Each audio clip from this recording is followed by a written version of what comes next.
PS storyteller कथांचे अनोखे विश्व. सुरुवात करूया नव्या कोऱ्या कथेला. कथेचे नाव आहे आशिक हो तेरा दिवाना, भाग 3. लेखिका प्राची सोळे. आरवचं आयुष्य म्हणजे धगधगता लावा, तर सायलीही त्याच आगीवर चालून आली होती. दोघांची आयुष्य थोड्याफार फरकाने समांतर होती. अशा वळणावर भेटले जिथे साथीची जबरदस्त गरज आहे. पण हे एवढं सोपं आहे का? कथा पुढे सुरू. दार 3-4 वेळा जोरात वाजवले गेले तेव्हा सायली खडबडून जागी झाली. घड्याळात पाहिले 8 वाजले होते. पटकन उठून दार उघडले. दारात शंभू काका उभे होते. शंभू काका, सॉरी, मला झोप लागली. खूप उशीर झाला उठायला. खरंच सॉरी. सायलीला सुचेल ते बोलत होते. ठीक आहे, तू दमली होतीस, पण आता लवकर आवरून ये. आरव बाबाने बोलावलं आहे. तो 9ला ऑफिसला निघतो. नाश्ता करायला ये. मी आत विलामध्ये? कशाला काका, इथे ठीक आहे. नाश्त्याची घाई नाही आहे. ते ऑफिसला गेल्यावर मिळाला तरी चालेल. आता आत विलामध्ये जायचा विचार करूनच सायलीला घाम फुटला. नाही, ते चालणार नाही. आरव बाबा वाट पाहतोय आणि त्याला उशीर झालेला आवडणार नाही. तू पटकन तयार होऊन ये. शंभू काका बोलले व निघून गेले. सायलीने दार बंद केले व मोठा श्वास घेतला. पण आता उशीर करून चालणार नव्हते. पटकन बॅगेतून ब्रश, टूथपेस्ट काढली. घालायला ड्रेस काढला. बाथरूममध्ये घुसली. अवघ्या अर्ध्या तासात सायली तयार झाली. तसं तिला मेकअपची काही जरुरी नव्हती. खूप सुंदर होती, पण निदान केस विंचरावे. तिने रूममध्ये नजर फिरवली. स्टडी टेबलच्या वर एक अगदी छोटंसं लाकडी कपाट होतं. तिने ते उघडलं आणि तिचे टपोरे डोळे हसले. आतमध्ये फणी, पावडर होती. त्या कपाटाच्या दाराला छोटा आरसा होता. केसांना फणी करून केस मोकळे सोडले. चेहऱ्यावर पावडरचा हलकासा हात फिरवला. त्या सुगंधाने तिला एकदम फ्रेश वाटले. ओढणी घेतली, पायात चपला सरकवल्या व धडधडत्या अंतकरणाने बाहेर आली. दार खेचून घेतली. एक वार नजर वर करून तिने त्या विलाकडे पाहिलं. सकाळच्या सोनेरी किरणात मल्होत्रा विला नाव चमकत होते. सायली मोठ्या दाराजवळ आली आणि घुटमळली. काचेचे चौकोन असलेले ते दार उघडे होते. तिला पाहून एक नोकर लगबगीने पुढे आला.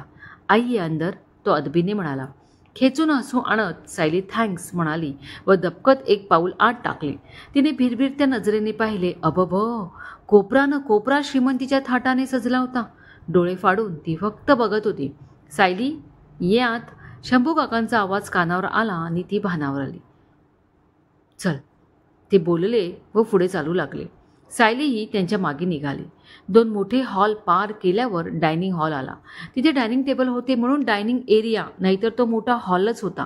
तिने समोर पाहिले आणि पुन्हा दडपून गेली. समोर असलेल्या शाही डायनिंग टेबलवर सेंटर खुर्चीत आरव बसला होता. डार्क निळ्या रंगाचा सूट, आत सफेद शर्ट, व्यवस्थित बसवलेले केस आणि हलकी ट्रिम केलेली बियर्ड.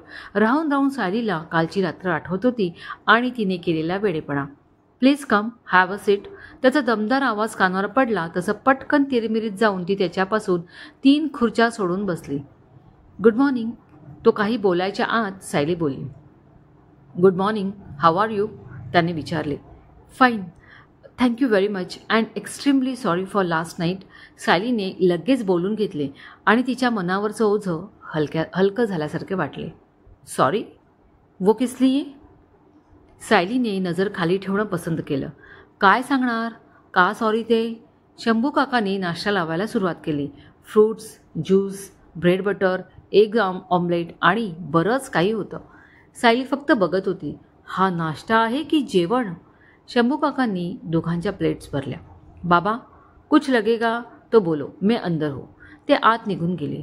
आता त्या डायनिंग टेबलवर आरव आणि सायली दोघेच होते. एकदम शांतता. सुरुवात करो, तो म्हणाला.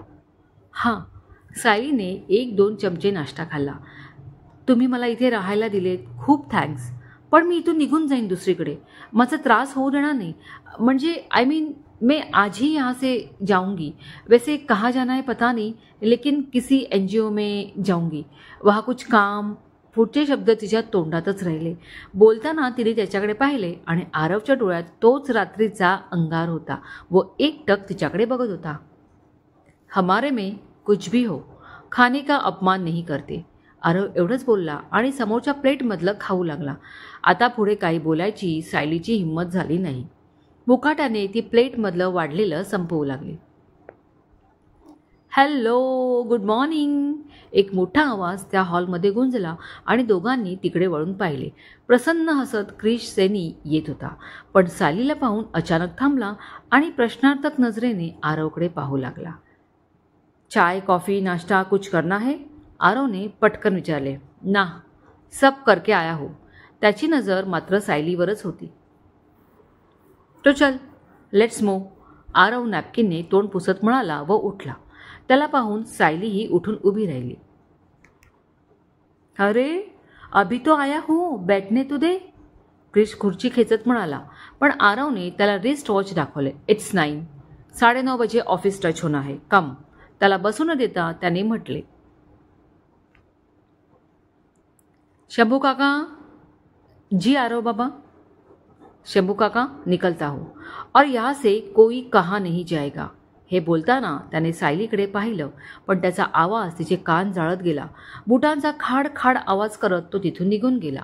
पाठोपाठ क्रिशही धावला. तरी जाताना त्याने सायलीकडे निरखून पाहिलेच, कारण त्याच्या नजरेत सायलीला ओळखल्याचे भाव होते. म्हणजे तो तिला ओळखत नव्हता, पण इस लड़की को कहीं तो देखा है, पर कहा? क्रिशचा मेंदू हाच विचार करत होता. कारचा स्टार्ट होण्याचा आवाज आला. गेट उघडलं गेलं आणि कारचा आवाज दूर निघून गेला. सायलीने सुस्कारा सोडला. आरव असेपर्यंत ती खूप अवघडून बसली होती. स्ट्रॉंग कॉफी पिऊन तिला बरं वाटलं. शंभू काका बाहेर आले. एक नोकर टेबल आवरू लागला. शंभू काका, तुम्ही नाश्ता केला? सायलीने विचारले. हे काय, आता करणार? तू व्यवस्थित केलास ना? त्यांनी मायेने विचारले. तिला मिळत असलेल्या एवढ्या आदराने ती पुन्हा भावूक झाली. कोण, कुठली मी, इथे कशी आली आणि आरवनी इथे का आणलं? वयाने मोठे असूनही शंभू काकांनी मला विचारले नाही की माझा राग केला नाही, उलट स्वतःच्या मुलीशी वागतील तसे वागत आहेत. तिचे डोळे पाणावले. काका, तुम्ही मला काहीच विचारणार नाही का? मी कोण, इथे कशी? शेवटी न राहून सायलीने विचारलेच.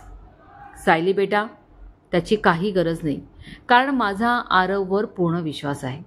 तो कधीच चुकीचं काम करणार नाही की चुकीचं वागणार नाही. त्याच्या दादाजींचं अमरसिंहचं रक्त आहे त्याच्यात, त्यांची छबी आहे तो.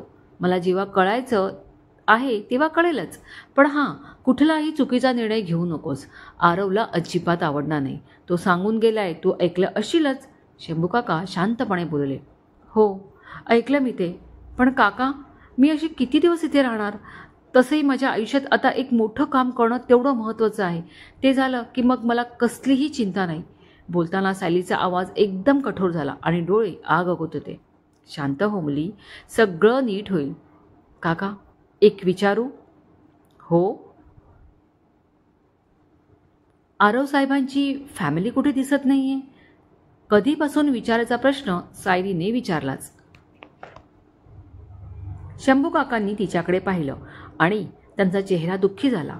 सायलीने लगेच ओळखलं. काय आहे आरवचा भूतकाळ आणि सायलीचाही? कुठलं महत्त्वाचं काम तिला करायचं आहे? आरव, सायली, क्रिश, शंभू काका या पात्रांची ओळख तर झाली. अजूनही खूप एंट्रीज बाकी आहेत. तेव्हा ऐकत राहा. काका, एक विचारू? हो. आरव साहेबांची फॅमिली कुठे दिसत नाहीये? कधीपासून विचारायचा प्रश्न सायलीने विचारलाच. शंभू काकांनी तिच्याकडे पाहिलं आणि त्यांचा चेहरा दुःखी झाला. सायलीने ते लगेच ओळखलं. Aarav, what was that? What? मैं आया और तूने बैठने भी नहीं दिया. क्रिश नाराजीने बोलला. कारमध्ये दोघे मागच्या सीटवर बसले होते. आय आस्क्ड यू, कुछ खाएगा? तूने नहीं बोला. आरव त्याच्याकडे बघत म्हणाला. ओके, अच्छा बता, वो सुंदर लड़की कौन है? क्रिशने सावध होत विचारले. मुझे भी पता नहीं. व्हॉट? नाम क्या है? मालूम नहीं. Are you okay? जिस लड़की को जानता नहीं उसे घर लेकर आया है. आरवने त्याला सायली कुठल्या परिस्थितीत भेटली हे थोडक्यात सांगितले. आज बात करूंगा. एक बात कहूँ? देख, वो लड़की है, उसके प्रॉब्लम में तूने हेल्प की, बात खत्म. अब वो अपने रास्ते चली जाएगी. तू कुछ भी अपने सर मत ले.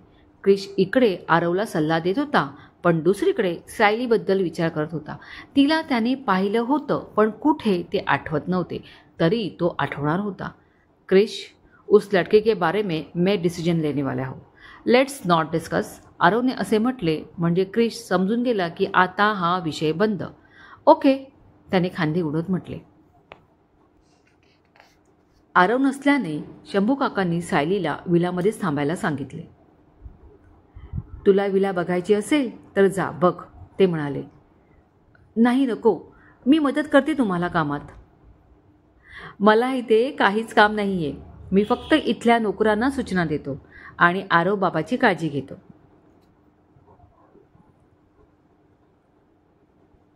आरवचं नाव पुन्हा निघालं आणि सायली अलर्ट झाली.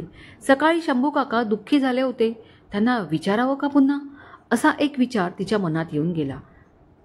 काका, तुम्ही इतकं चांगलं मराठी कसं बोलता? अगं, मी जरी नॉर्थचा असलो तरी सारी हयात इथे मुंबईतच गेले. आरवचे दादाजी अमरसिंह मुंबईत आले, ते इकडचेच झाले. त्यांच्याबरोबर मीही आलो. ज्या गावात राहणार तिथली बोलीभाषा येणारच. आणि माझं खूप प्रेम आहे मराठी भाषेवर. खूप गोडवा आहे तिच्यात. दादाजींचं निधन झाल्यावर मी पुन्हा दिल्लीला गेलो. आरवच्या देखभालीसाठी मला बोलावलं. शंभू काका भारावून बोलत होते. तुमची फॅमिली? माझी बायको आणि मुलगा. बायको 4 वर्षांपूर्वी वारली कॅन्सरने. मुलगा अमित तिकडे अमेरिकेत राहतो. दादाजींनीच त्याचं सारं शिक्षण केलं. हुशार आहे. त्या हुशारीवरच मोठी नोकरी मिळवली तिकडे. फोन करतो मला. गुणी आहे. शंभू काकांच्या चेहऱ्यावर तेज दिसत होते. काका, मग आरव साहेब? शेवटी तिने विषय काढलाच. नाही मुली, ते विचारू नकोस. जसं तुझ्याबद्दल मी विचारणार नाही तसंच त्याच्याबद्दलही मी काही सांगणार नाही. फक्त एवढंच म्हणेन, खूप सोसलं आहे त्याने आणि अजूनही सोसतो आहे. इतका मोठा कारोबार आहे, यशस्वी आहे, पण एकटा पडलाय. खूप धोका मिळालाय त्याला जिंदगीकडून. बघितलंच ना, किती कमी बोलतो, शांत असतो. त्याच्यासाठी जीव तळमळतो. आता माझंही वय झालंय. कशाचा भरोसा देऊ शकत नाही. मागचं सारं विसरून त्याने नवं आयुष्य सुरू करावं, बस एवढीच प्रार्थना आहे परमेश्वराकडे. शंभू काका खूप दुःखी झाले. सायलीला आता त्यांना जास्त दुःखी करणेही नको होते. ती काही बोलली नाही. पण इतका हँडसम, इतका श्रीमंत मुलगा असा एकाकी पडलाय याचेच तिला आश्चर्य वाटत होते. कुठलं मोठं दुःख मिळालंय त्याला की तो आयुष्याचा विचारच करत नाहीये. पण जेवढी माहिती त्याच्याबद्दल शंभू काकाने दिली त्यावरून तो एक चांगला ह्युमन बिंग आहे हे तिला समजलं. नाही, खात्रीच झाली. म्हणूनच तर काल रात्री त्याने तिला वाचवलं होतं. नकळत ती त्याचा विचार करू लागली आणि झटक्यात दचकली. नाही सायली, आता कुणाचाही विचार मनात नाही आणायचा. आधी माझा प्रतिशोध पूर्ण करायचा आहे, त्याशिवाय स्वस्थता नाही, तिचं मन ओरडत होते. तिच्या डोळ्यासमोर अगदी परवाचा म्हणजे पुण्यात घडलेला प्रसंग जसाच्या तसा उभा राहिला. पुणे. अविनाश, तू माझे सगळे पैसे घेतलेस, दागिने घेतलेस, पण घर कुठे घेतोयस ते अजून काही बोलला नाही. टोकून दिले की नाही? आणि कुठला एरिया आहे सांग ना. पर्वतीच्या पायथ्याशी एका हॉटेलमध्ये सायली आणि अविनाश दोघे बसले होते. अविनाशवर सायली खूप प्रेम करत होती. मनोमन तिने त्याला नवराच मानलं होतं. शिक्षण संपवून तिने शाळेत चांगली नोकरी मिळवली व कमावती झाली. तिच्या काका काकीला तिचा भार नको म्हणून त्यांना महिन्याचे पैसेही द्यायची.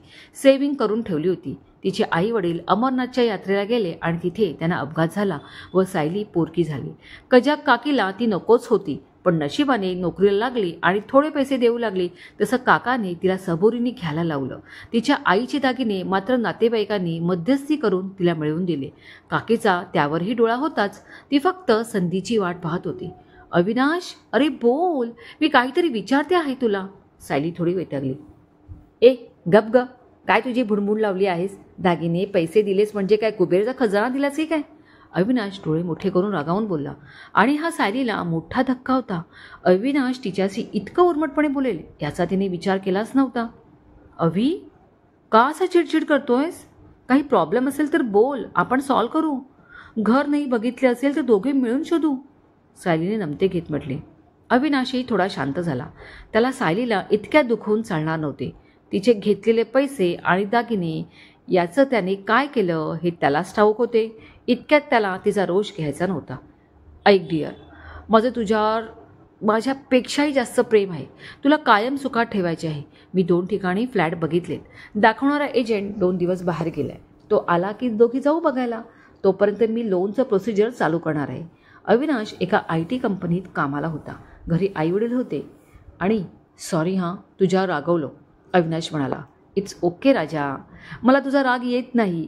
पण सायली गोड हसत बोलली. ये होईना बात, आज एक पार्टी होऊन जाऊ दे मग. तो डोळे मिचकावत बोलला. पार्टी? आणि ती कुठली? चिल, तुला नाही द्यायची आहे? आपल्याला जायचे आहे पार्टीला. माझा एक NRF फ्रेंडने ती ठेवली आज रात्री 10 वाजता. मोजकेच फ्रेंड्स असणार, मुलीही असतील, म्हणजे तुला टेन्शन नको. परत तो निघून गेला की लगेच येणार पण नाही आहे. मग काय, जाऊया? तू तयार राहा, मी कार घेऊन येतो. अविनाश बोलत सुटला. अरे पण काका काकी, त्यांना काय सांगू? रात्री लेट नाईट पार्टी वैतागतील ते. सायली तयार होत नव्हती. हे असं तुम्हा सो कॉल शिकलेल्या मुलींचं. जग कुठे चाललंय आणि तू काका काकी कुरळात बसलेस. आणि आपण लग्न करणार आहोत ना, मग मी आहे ना तुझ्या पाठी. टेन्शन का घेतेस? एकतर ऑफिसमध्ये एवढं काम असतं की वैताग येतो. जरा कुठे थोडा एन्जॉय करू तर तू मूड ऑफ करतेस. अविनाश खूपच इमोशनली नाटक करत बोलला. सायलीला वाईट वाटले. फ्रेंड्स पार्टी तर आहे, पण काकीला काय सांगायचे हाच विचार सतावत होता. चल निघूया, काही नाही होणार, 2 दिवसांनी भेटू, अविनाश उठत म्हणाला. थांब, रागवू नकोस. ठीक आहे, येते मी. पण पंजाबी सूट की जीन्स चालेल? सायलीने इनोसेंटपणे विचारले. आणि अविनाश हसला. लेट नाईट पार्टी आहे ग, भजनाला नाही जायचे आहे. 1 पीस नाही आहे का? छे, मुळीच नाही. मी असं काही घालून येऊ शकत नाही आहे आणि माझ्याकडे असे कपडे पण नाही आहेत, सायली पटकन बोलली. बरं, जीन्स घाल आणि जरा चांगला टॉप घाल, म्हणजे थोडा शॉर्ट असेल तर बघ तो घाल. तसेही तुला काहीही छानच दिसेल. अस्सल हिरा आहेस तू, तिची स्तुती करत अविनाश बोलला. पुरे करते मॅनेज, तू ये मला न्यायला. आणि हो, नाक्यावर ये, तिथेच येईन मी. सायलीने होकार दिला. तिच्या होकाराने अविनाशचे डोळे चमकले. सायलीवर येऊ घातले एक अज्ञात संकट. कशी वाचवेल ती स्वतःला? ऐकत राहा क्रमश.